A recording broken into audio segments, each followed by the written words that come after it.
சரியான வார்த்தையா இருக்கும். அதை விட்டுட்டு ஒரு கஞ்சா, அப்ப கஞ்சா வந்து புழக்கத்துல இருக்குதுங்கிறத தமிழக அரசு ஒத்துக்குதா?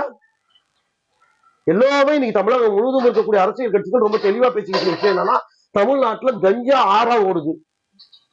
பள்ளிக்கு போகக்கூடிய பிள்ளைங்க கூட இன்னைக்கு கஞ்சா கையில வச்சுக்கிட்டு இருக்காங்கிற தகவல் இன்னைக்கு பெரிய அளவுக்கு போகுது. காவல்துறை என்ன பண்ணிக்கிட்டு இருக்கு? இந்த கஞ்சாவை ஒழிக்கிறோம்னா காவல்துறையால முடியாதா? ஒரே ஒரு நாள் போதும். ஏன்னா காவல்துறைக்கு தெரியும் கஞ்சா வச்சுக்கிறவன் யாரு, கஞ்சா விற்கிறவன் யாரு, கஞ்சா புழைக்கிறவன் யாரு, எல்லாம் காவல்துறைக்கு தெரியும். காவல்துறையை மீறி எப்படி கஞ்சா உள்ள வந்துடும்? அப்படி வந்திருக்குல்ல. அப்ப காவல்துறையுடைய கையாளத்தனமா? அந்த முதல்வர் வந்து அந்த அமைச்சர் வந்து அவர் தான் வந்து காவல்துறைக்கு தலைவர், அவர் தான் அமைச்சர். அப்போ அவருடைய கையாளத்தனத்தை நம்ம சொல்ல முடியுமா?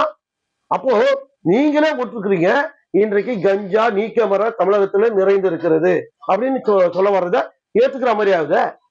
அதையெல்லாம் தவிர்த்து இருக்கணும் சவுசங்கருடைய இந்த இதுல.